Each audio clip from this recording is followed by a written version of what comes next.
Hi everyone, I just did about 5 minutes of the vlog with beautiful words, wonderful things, and guess what? I pressed some wrong button here and it just went, oops, that's my friend, went stop. So, won't be able to replicate it, but I'll try. So, I don't even know where to start because it just like blew me away that I pressed, there's a button on the side that I don't know about that it automatically shuts the phone. Not the phone, the video. But anyhow, during this time when I can't kind of do the things I love, baking and gourmet cooking, not really gourmet, but not just slopping something together because of the heat in my body, it's just too much. I mean, just garbage day is, oh my gosh, it takes me forever. But when I have too much time, I have time to think. And thinking sometimes leads to worrying with me. I'm the CEO of the Worry Club, in case you haven't noticed. But I also have times when I think I get inspired. If I hear a quote or something someone says, which nowadays is usually something from, well, I don't have a TV to watch. I don't have TV, I have a streaming thing. One streaming thing. So if I hear something from a show or a video or just something pops to mind because I'm thinking about something that leads to something else that reminds me of something.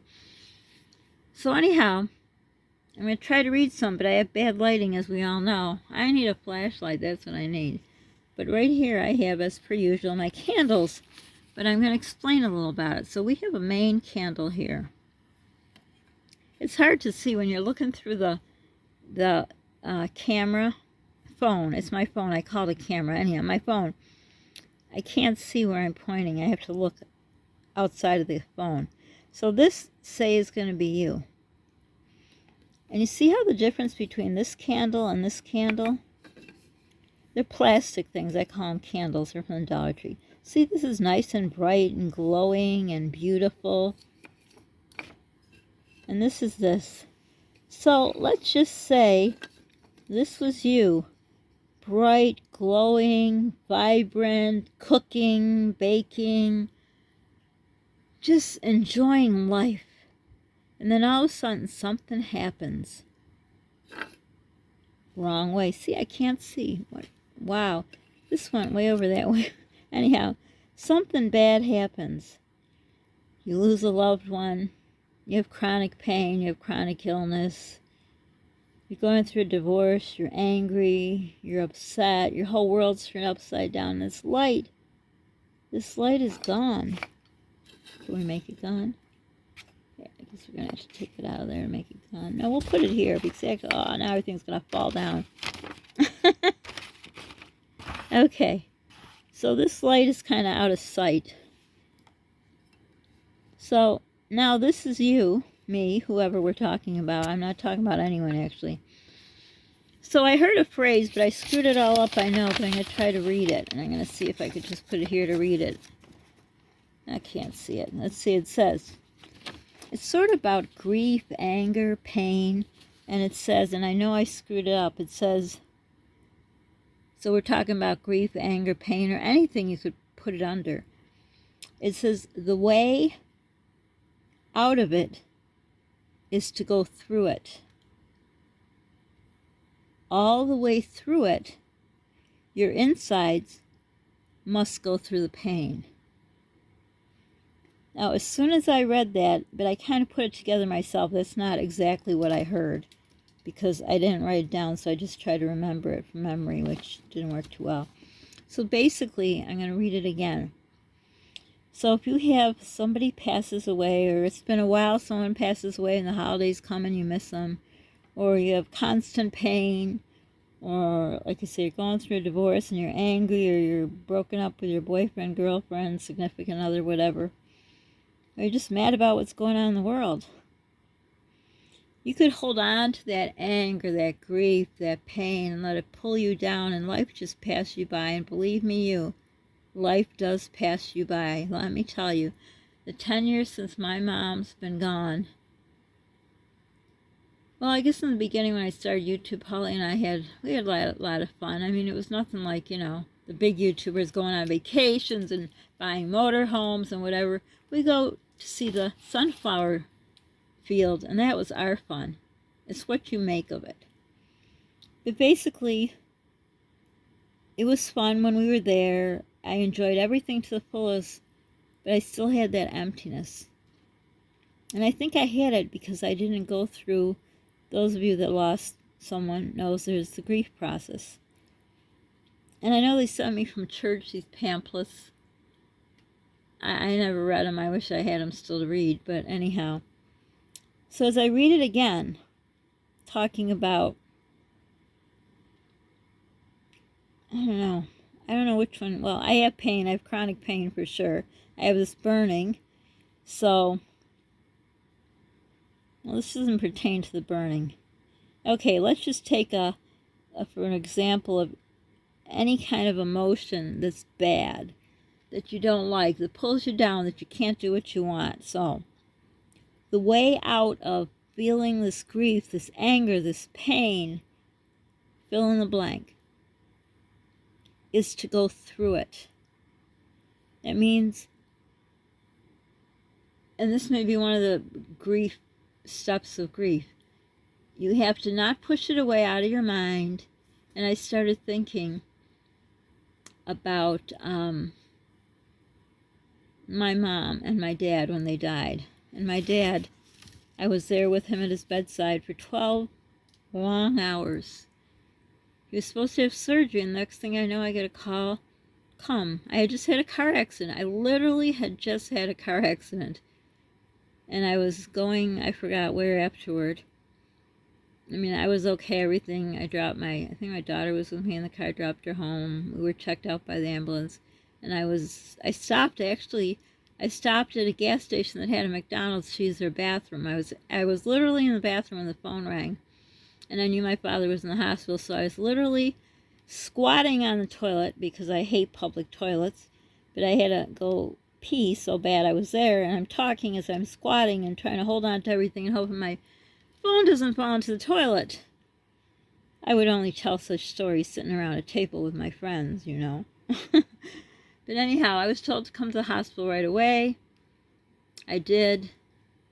I don't know who called my other kids, probably that awful, very wealthy aunt and uncle of mine who stole my inheritance. Well, I'm sure it was it doesn't matter. But anyhow, so I went there. My kids were there. I didn't take the smaller kids because I didn't really know him that well anyhow. Because he wasn't really part of our lives. He's a lot of our part of the lives of my first family. So anyhow, my other kids left, and there I sat. And my daughter had to go the next day inpatient in the hospital testing for if she had seizures. It was going to be a 10-day stay. Basically, I was going to be her nurse. Nobody was going to do anything for us. There was a video camera going, and she had to press a button or something. So anyhow, I was going to be her nurse, mom, maid, you know, just like I do at home. So anyhow, I stayed there. I got there at noon. And I knew I had to leave at midnight because I had to get everything set for, Mr. Wonderful there to take care of Polly, because I was going to stay with her. How are we going to do it? I don't remember now. At some point, we're going to switch off. So I think he was going to be there at night and me in the day. I don't know. Anyhow, I had to set everything up, Polly's medicines, put everything in order, pull out the medicine in the syringes, put caps on, label everything, you know. Ugh. But anyhow, then this happened. Totally put a wrench in everything.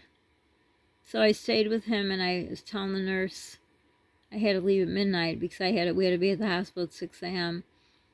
And she says, just go. And I said, but he's not dying. It's been 12 hours. And he was getting morphine, and he was just gagging, choking, literally choking to death. It was the most horrifying sight in the world. It took me a long time to get that out of my mind. Because, you know, it's like something when you see something you don't want to see, and you're like, oh, I'll never be able to get that out of my head. Clorox won't even remove it. That's pretty much what it was like. So basically, by the time I walked to my car in the garage, I got a call that he had died. So I guess that was his last hurrah, like, I'm not going to die while you're there. I don't know. So then 10 weeks later, my mom dies. So it's needless to say, and I couldn't be by her bedside. I was on my way there. I had an IBS attack. I had to take this little green pill and wait 20 minutes, and then I was able to go in the car. I had the kids already. We were going to go. I was going to call her, but I thought, you know, her Parkinson's was really bad, and she couldn't talk, and it would take much longer to do all that than to just take the pill and, you know, start loading the kids in the car and go. So 10 weeks later, she had died. I didn't bring the kids. I have no idea. I don't remember what I did with my kids when they called. I have no idea. I was going to say I called my mom, but I didn't. She was the one who died. I don't know. Maybe when I told the story before I remembered. I totally don't know. So anyhow, I had a lot of grief, anger, pain. And the way that I can't read, the way out of it is to go through it. Just like I kind of relived it. This is just a synopsis. But you got to kind of relive.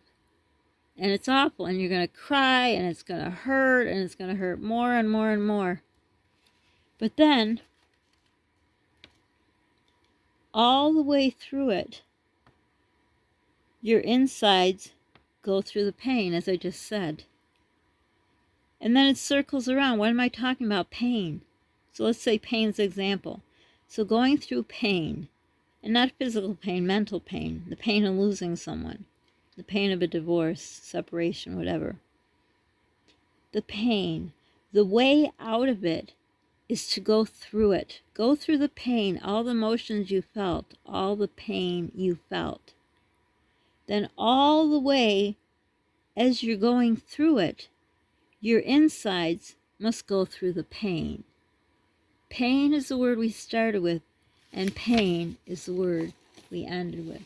So if you want to feel, and don't take this the wrong way, if you want to feel whole again, and you'll never be whole because the whole, W-H-O-L-E, you may be whole as far as you can maybe, well, this excludes me because of the heat, but, you know, if I didn't have the heat, I would be able to bake the fancy meals and bake the sweets, you know, cook the fancy meals, whatever, because I've gone through the whole process. So, why can I not figure this out? The dull, dimming person that you have become, you can become back there whole, W-H-O-L-E, this person. You'll feel some light. You'll feel lightness. You won't feel that heaviness. You'll cry here and there. You'll probably still cry. I still cry. But you'll feel more whole. W-H-O-L-E again. But you still, in the background, have a hole, H-O-L-E, in your heart. I don't think that ever goes away. So it's kind of like your shadow, you see. But you'll be able to feel more whole. Believe me, you will. You will. I know some people who have lost their children,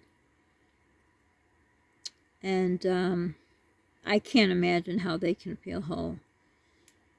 But I guess the whole that they feel is they got to go on for their other kids. You know, if they have a job, they have to work. I mean, what are you going to do, live in your car on the street with what's going on in the world? No, you can't do that. Well, I don't know. I may be doing that pretty soon. But anyhow, the point is, if you're struggling through this kind of grief, pain, physical pain, I know a lot of people have pain, fibromyalgia, I'm pretty sure I have that too. Just put it on my list, might as well. You know, I have arthritis, like I say, this burning. I can't even describe to you. It is the most weirdest, oddest, most god-awful thing to me right now. I know there's more rotten things, but like it's we don't turn up our heat a lot because it costs so much money. So we bundle up. So where Paulie could bundle up with a bunch of blankets, but he's pretty warm. He's like a heater. I don't know why he's so thin, but he's just warm-blooded. And I feel it's cold. My feet are always freezing. I must have bad circulation as of late. But I try to put a blanket on. I don't know if you can hear the portable heater in the kitchen because the kitchen's always cold. So I can feel the chill, and I put on a blanket over me, but my body is hot. So it's just a matter of less than a minute. I have to take the blanket off, and it's not like a hot flash. It's just the hotness on my body. Literally, if you put your hand on my body that's covered with clothing, like now I'm wearing my pajama pants, a sleeveless shirt, and my hoodie.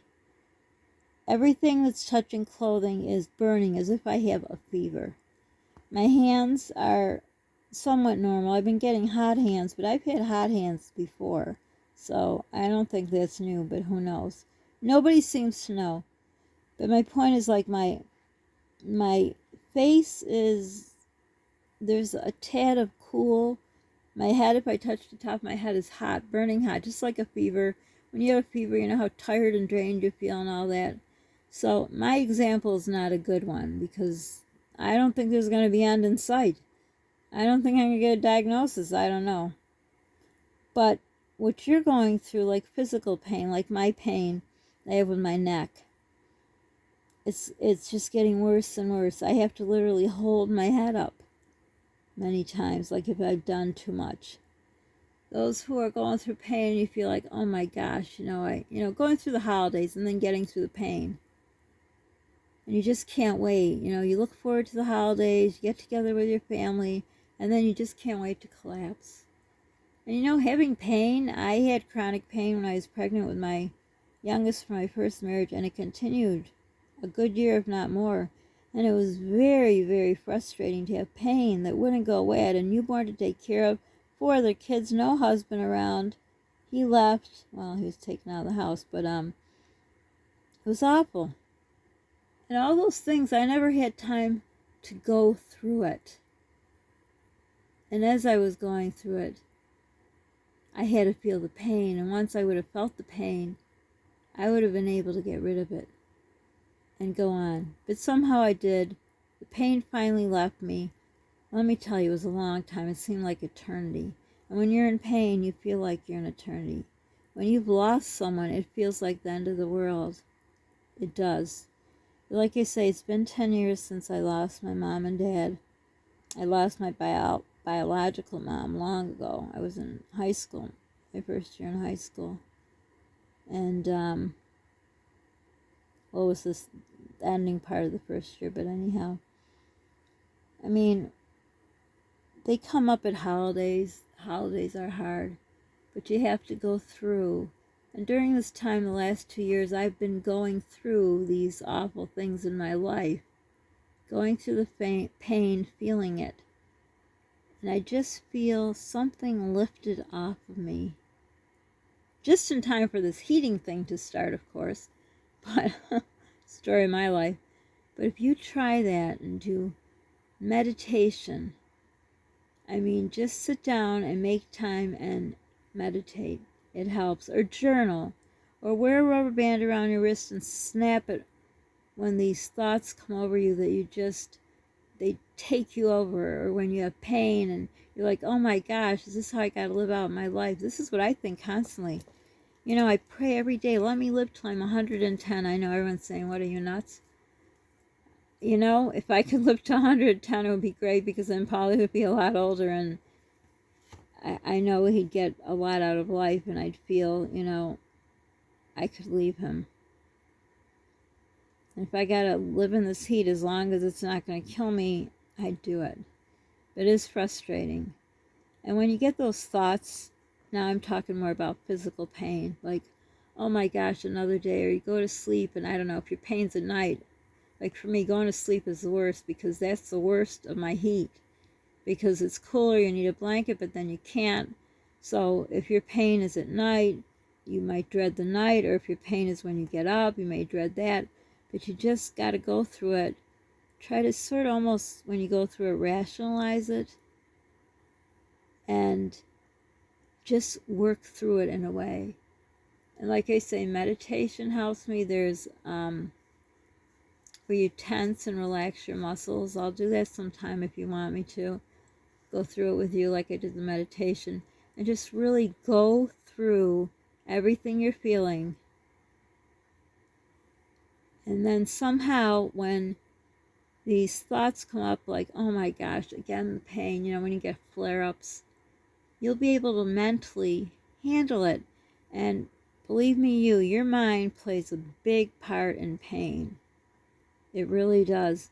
And if you can somehow have your mind, have the control, get the control back in your mind over your pain, you're still going to have it. I'm not not belittle, I don't know the word I'm looking for, not making it, not discounting your pain. Of course you have it. Of course you have the grief, the loss, the hurt. But a way that those around you that are still left that need you, you'll somehow not only be there as to be there, but you'll really be there with your heart in it. So I hope you got something out of what I said. It makes sense. I don't know if it does to you, and I probably didn't explain it right because I can't see what I was reading, and I couldn't remember the exact quote, but I just took it how I took it, what I remembered, and what made sense to me. So you might have to play this over a few times to understand what I said. So let me know, did this make any sense? And if it didn't, ask some questions, and I'll do another vlog to answer your questions. So I hope this helped you, because I know we're all going through some kind of pain, and we all as a whole are going through this, here we go again, but this is worse. How can it be worse? They promised it was going to be better, it was going to go away. He said, oh, can't say anything of that. No, not allowed to talk about that on YouTube. But anyhow, you know what I mean. So don't forget to subscribe, like, hit the notification bell, all that. Be kind to people. You don't know what they're going through. Be kind to yourself. Most importantly, please, please stay safe. I hope something I said helped you. I just wish I could reach out and take away all your pains. Is it physical, mental, grief, loss, whatever it is? I wish I could make it go away. But only you can work through it. And I hope somehow I help you. And I hope this was us sitting at a table and talking, even though I was doing all the talking.